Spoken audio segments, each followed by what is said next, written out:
बता रहा हूँ डी ब्लॉक में 10 इलेक्ट्रॉन है तो 5 बॉक्स बनते हैं।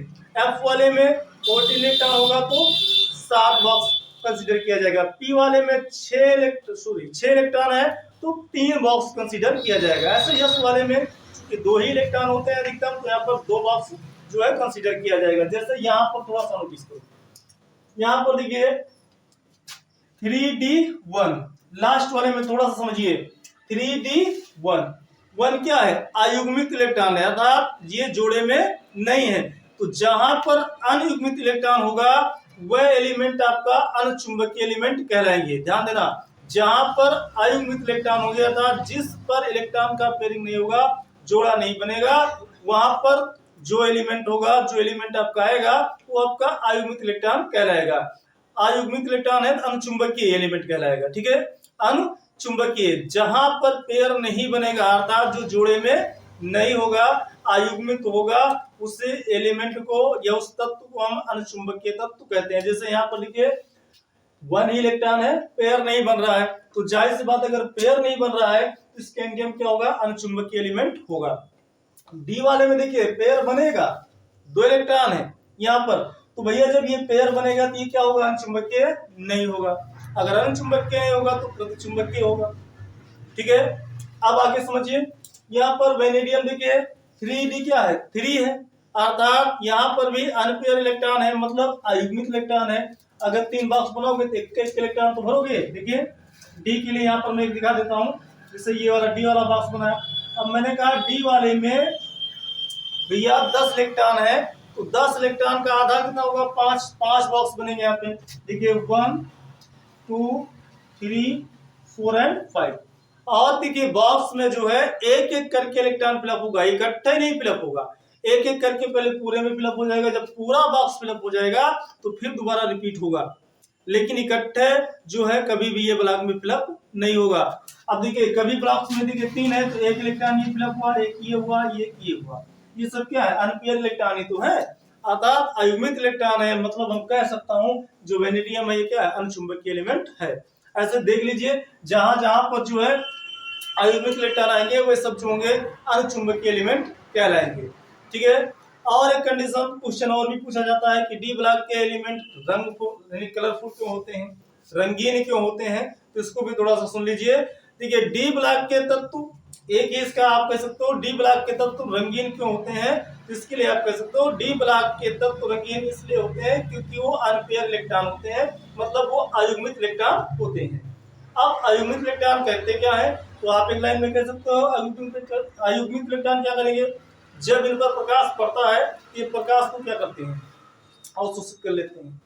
ठीक है, जब इन पर प्रकाश पड़ता है तो प्रकाश को अवशोषित कर लेते हैं, उसके पश्चात ये धीरे धीरे करके क्या होते हैं? उस प्रकाश को रिलीज करते हैं, निकालते हैं, जिसके कारण से क्या है? रंग बिरंगे दिखाई देते हैं। अगर ये अनपेयर नहीं रहेंगे, अयुग्मित इलेक्ट्रॉन नहीं रहेंगे तो इस तरीके से कंडीशन कर नहीं पाएंगे। ठीक है, इसलिए जो है ये रंगीन एलिमेंट होते हैं। और इस प्रकार से आपका मैंने बताया अणुचुंबकीय भी आपके एलिमेंट कहलाएंगे, क्योंकि जितने भी एलिमेंट है अनपेयर में होंगे, जो अयुग्मित इलेक्ट्रॉन होंगे वो सब अणुचुंबकीय एलिमेंट कहलाएंगे। ठीक है, अब यहाँ पर देखिए क्रोमियम और कॉपर का अनुपात जो कि मैंने यहाँ पे बता दिया, क्रोमियम और कॉपर का अनुपात इस तरीके से। डी ब्लॉक के एलिमेंट में ध्यान देना इस बात को कि ये करता क्या है?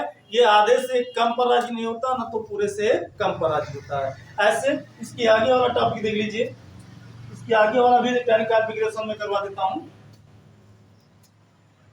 इसके आगे वाला कॉन्फ़िगरेशन इलेक्ट्रॉनिक कॉन्फ़िगरेशन में करवा देता हूं। एक चीज और सुन लो, ऑक्सीडेशन नंबर भी, ऑक्सीडेशन नंबर में निकालना बता दूंगा कि भी तो इलेक्ट्रॉनिक विन्यास में केवल करवा रहा हूं। एक बात नोटिस कर लो, मैग्नीज का ऑक्सीडेशन नंबर सबसे ज्यादा होता है, मैग्नीज का ऑक्सीडेशन नंबर सबसे ज्यादा होता है, ये 7 तक जाता है। ठीक है, सबसे ज्यादा ऑक्सीडेशन नंबर किसका होगा? तो मैग्नीज का होगा। ऑक्सीडेशन नंबर में निकलवाऊंगा, लेकिन आज मैं केवल इलेक्ट्रॉनिक कॉन्फ़िगरेशन आपको सिखा रहा हूं किस प्रकार से आप इलेक्ट्रॉनिक विन्यास करोगे। ठीक है, अब देखिए थोड़ा सा इसके बाद कुछ और एलिमेंट मैं यहाँ पे लिख देता हूँ। ठीक है, जैसे यहाँ पे एलिमेंट में लिखता हूँ,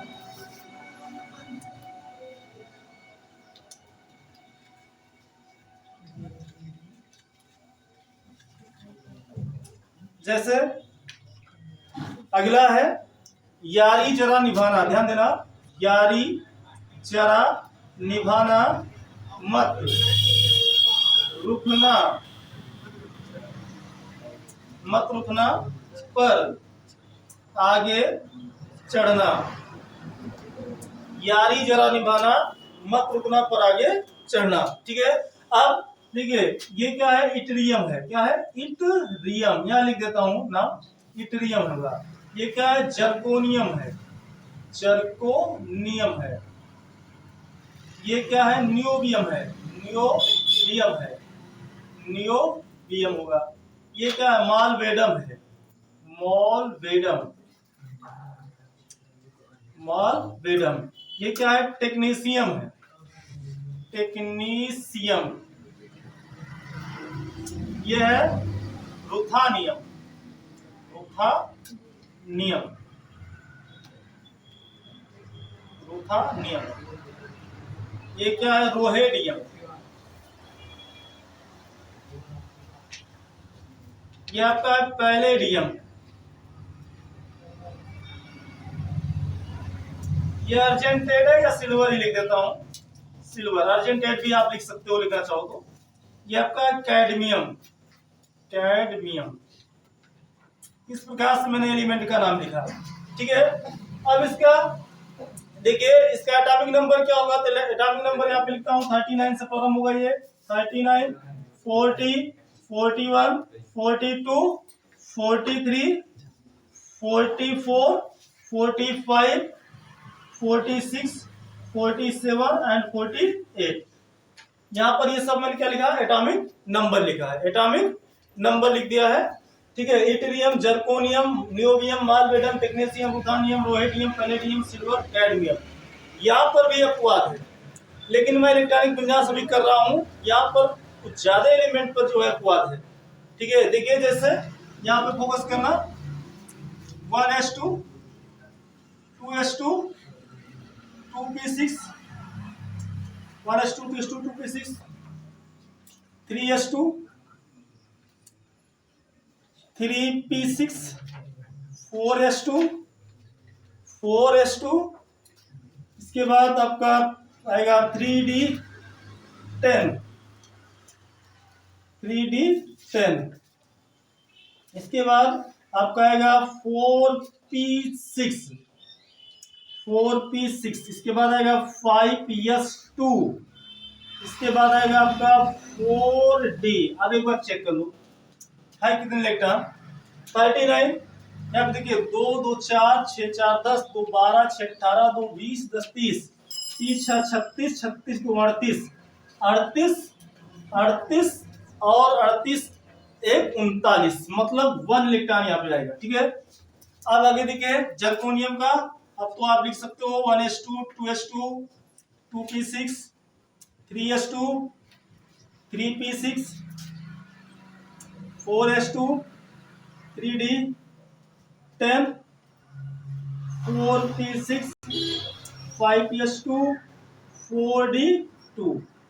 इसके बाद यहां से देखिए 1s2, 1s2, 2s2, 2p6, 3s2, 3p6, 4s2, 3d10, 4p6, 5s2 और ये आपका आएगा 4d3।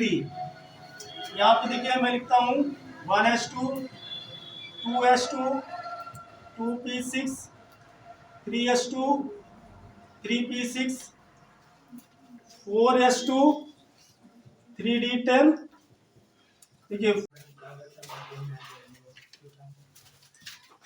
देखिए डी ब्लॉक के तत्व है ना।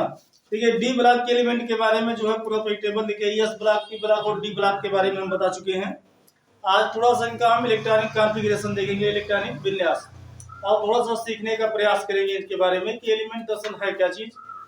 देखिए डी ब्लॉक के एलिमेंट को मैं यहाँ पे लिख देता हूँ आज। फिर देखिए केवल डी ब्लॉक के एलिमेंट लिख रहा हूँ, एक करके लिखूंगा। देखिए यहाँ पर मैंने बोला था स्कूटर, टीवी, कार में, फेको, निकुंज। पता था स्कूटर टीवी कार में फेंको निकुंज, स्कूटर टीवी कार में फेंको निकुंज। देखिए डी ब्लॉक के तत्वों को हम संक्रमण तत्व के नाम से जानते हैं। अब इन्हें संक्रमण तत्व दरअसल होता क्या है, तो ध्यान से सुनिए। डी ब्लॉक के वे तत्व जिनकी उपांतिम कक्षा पूर्ण होती है उन्हें हम संक्रमण तत्व कहते हैं। डी ब्लॉक के वे तत्व जिनकी उपांतिम कक्षा अपूर्ण होती है उन्हें हम संक्रमण तत्व कहते हैं। देखिए आज हम संक्रमण तत्व के बारे में कुछ सीखेंगे। संक्रमण तत्व दरअसल रंगीन क्यों होते हैं, इन चीजों के बारे में भी मैं सीखूंगा थोड़ा सा।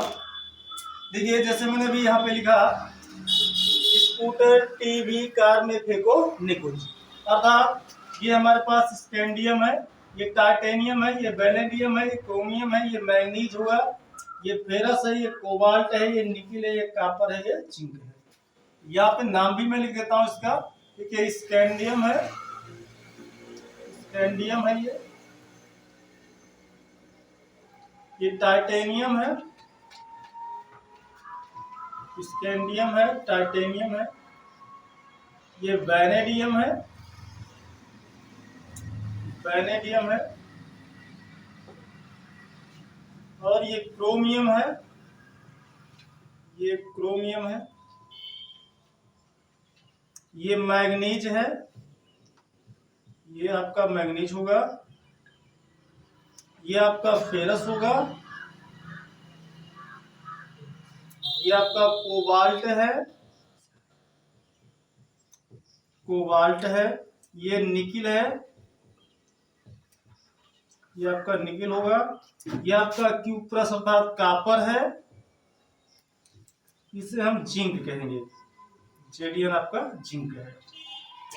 देखिए स्कैंडियम का जो है एटॉमिक नंबर 39 होगा, इसके बाद 40 है, 40 के बाद 41 होगा, फिर 42 है, 43 है, 44 होगा, 45 होगा, 46 है, 47 होगा, इसका आपका 40, ये जो है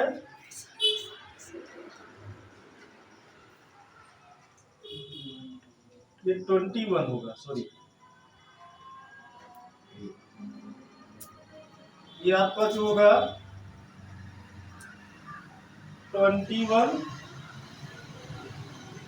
22, 23, 24, 25, 26, 27, 28, 29, ये आपका 30 होगा। ठीक है, ये आपका एटॉमिक नंबर होगा। स्कैंडियम का एटॉमिक नंबर 21, टाइटेनियम का 22, वेनेडियम का 23, क्रोमियम का आपका होगा 24, मैग्नीज का 25, फेरस का 26, कोबाल्ट का 27, निकिल का 28, कॉपर का आपका 29, जेडियन अर्थात जिंक का 30 है।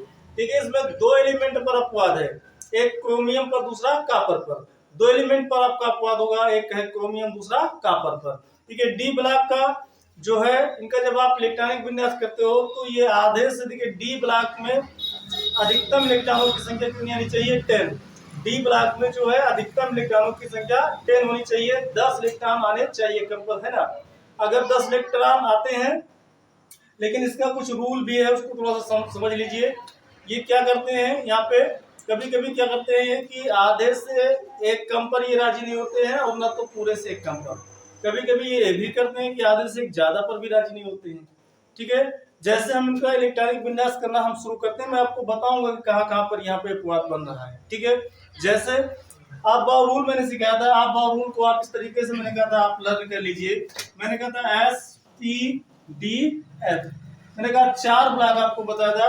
एस ब्लॉक में अधिकतम इलेक्ट्रॉनों की संख्या 2 होनी चाहिए, पी ब्लॉक में अधिकतम इलेक्ट्रॉनों की संख्या 6 होनी चाहिए, डी ब्लॉक में 10 इलेक्ट्रॉन होने चाहिए, जबकि एफ ब्लॉक में 14 इलेक्ट्रॉन होने चाहिए। तो एस ब्लॉक में अधिकतम इलेक्ट्रॉन 2, पी वाले में 6, डी वाले में 10 और एफ वाले में 14 होना चाहिए। ठीक है, तो इस प्रकार से होगा। देखिए इसका हम नंबरिंग कर देता हूँ।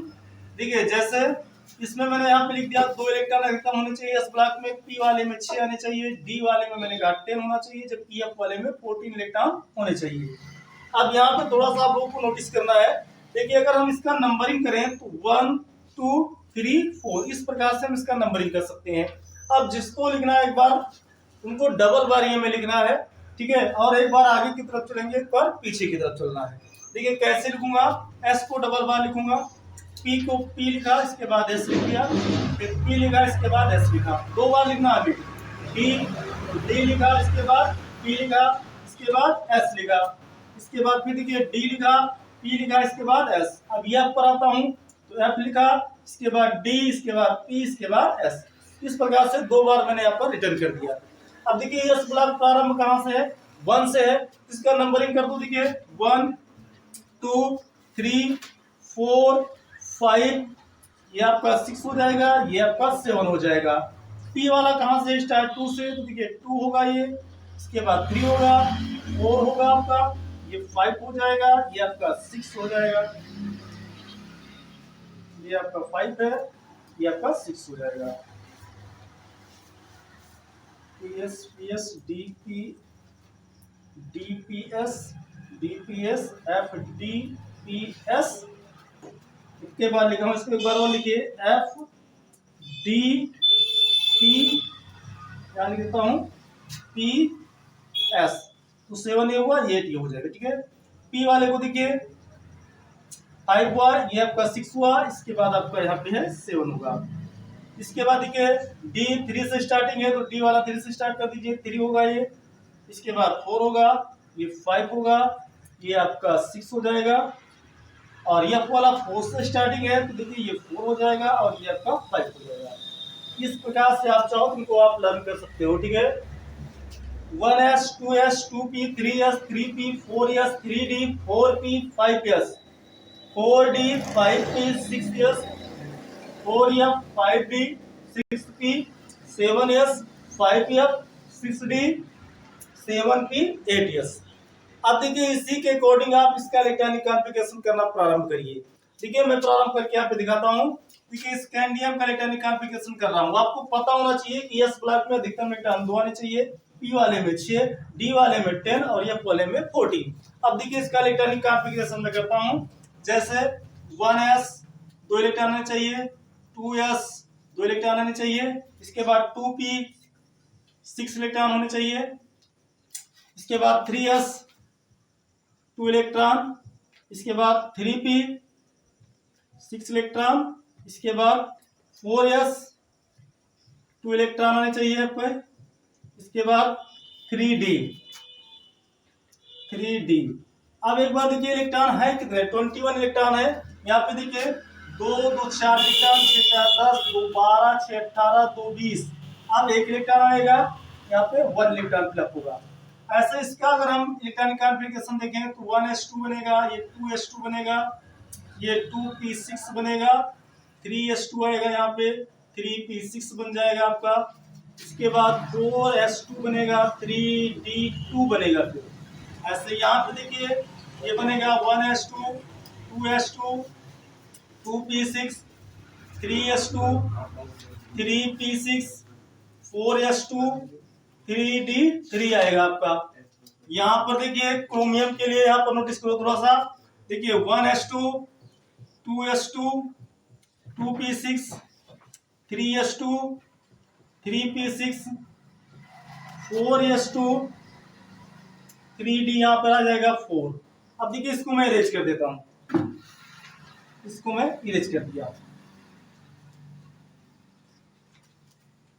इसके लिए देखिए मैग्नीज के लिए 1s2 2s2 2p6 3s2 3p6 4s2 3d5 आएगा यहाँ पे। इसके बाद फेरस के लिए देखिए 1s2 2s2 2p6